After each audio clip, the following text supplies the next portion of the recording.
साथियों नमस्कार, मैं हूं नीरज पटेल और आप देख रहे हैं नेशन जनमत। मोदी सरकार ने सोचा था यूजीसी गाइडलाइन वाले मुद्दे को सुप्रीम कोर्ट के पाले में डाल करके वो सेफ बच जाएंगे, लेकिन सुप्रीम कोर्ट की रोक के बाद ये मुद्दा मोदी सरकार के गले की हड्डी बन गया है।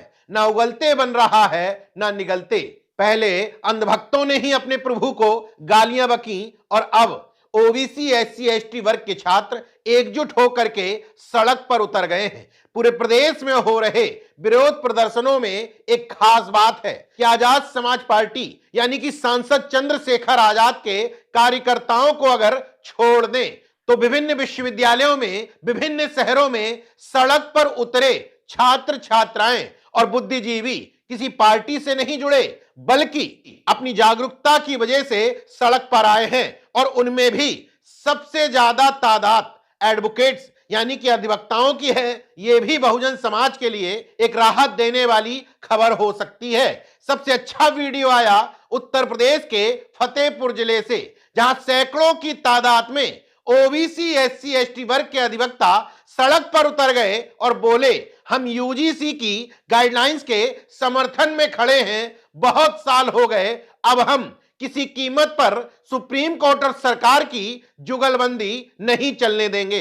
इसी तरह का एक वीडियो मुख्यमंत्री योगी आदित्यनाथ के गढ़ यानी कि गोरखपुर विश्वविद्यालय से सामने आया, जहां जागरूक छात्र छात्राओं ने प्रदर्शन करके चीख चीख करके कहा कि हम यूजीसी गाइडलाइंस के समर्थन में खड़े हैं। अब इस वीडियो को भी देख लीजिए। ये वीडियो प्रयागराज से आया है। इस वीडियो में इलाहाबाद विश्वविद्यालय के प्रोफेसर विक्रम समेत तमाम जागरूक अधिवक्ता, प्रोफेसर और सामाजिक कार्यकर्ता स्पष्ट तौर पर दिखाई दे सकते हैं। उत्तर प्रदेश के अलावा बिहार के रोहतास जिले से ये वीडियो आया है, जहां पर जागरूक जनता ने सड़क पर उतर करके सवर्णों के चंद वोटों की खातिर मूक बधिर बन चुके ओबीसी एससी एसटी वर्ग के नेताओं को चेतावनी दी कि हम तुम्हारे बंधुआ मजदूर नहीं हैं। अगर हमारे हक हुकूक पर आंच आएगी तो हम सड़क पर उतरना जानते हैं।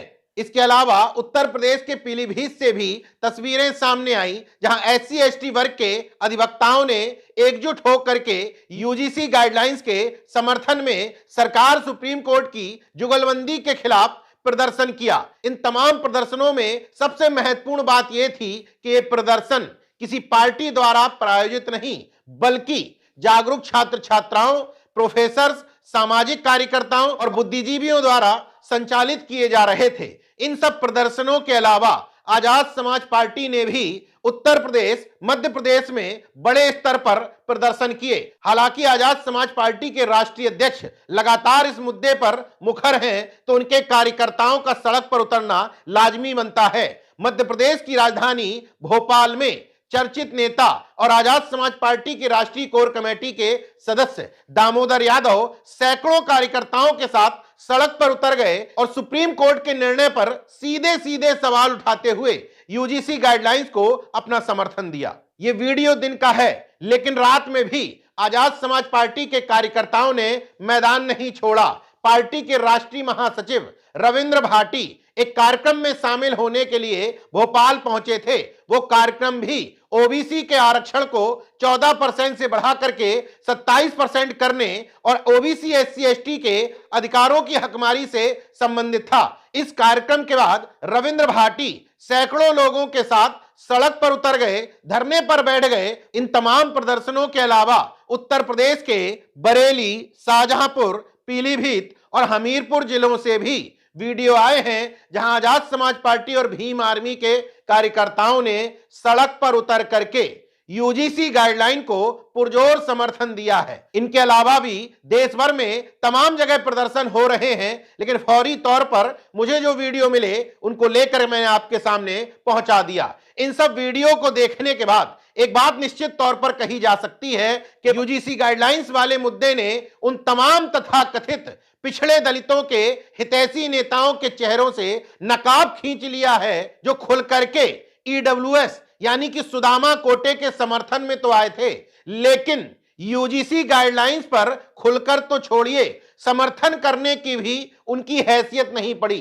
इस मुद्दे के सामने आने के बाद ऐसे तमाम तथाकथित प्रोग्रेसिव लोग भी बेनकाब हो गए हैं जो कहते थे हम तो जाति मानते ही नहीं, और हमारे भोले भाले पिछड़े दलित समाज के लोग महज इस बात में बहक जाते थे कि देखो सवर्ण होकर भी बीजेपी सरकार के विरोध में खड़ा है। हां, ब्राह्मणवादी मीडिया एक बार मोदी सरकार के विरोध में तो खड़ी हो सकती है, लेकिन जहां बात जाति की आएगी उसके विरोध में कतई नहीं जा सकती।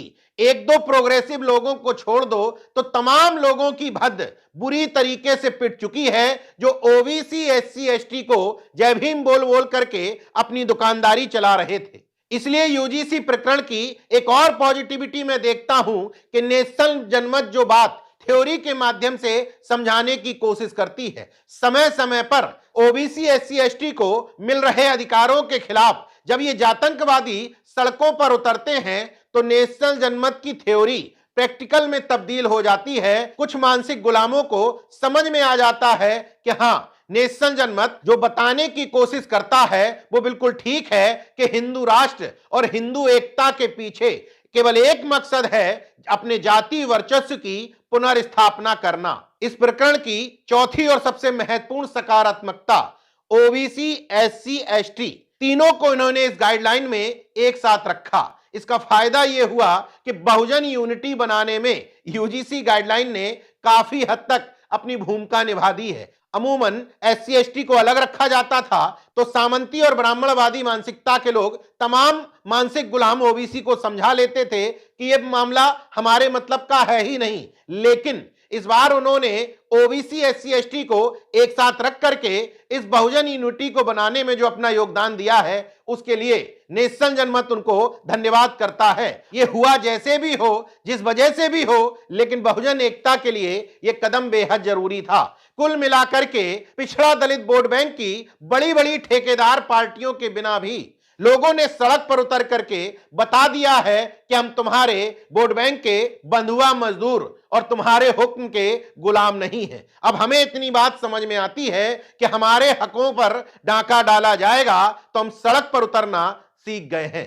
बाकी देखते रहिए नेशनल जनमत, जागरूक और सजग बने रहिए। जय विज्ञान, जय संविधान, जय लोकतंत्र। धन्यवाद।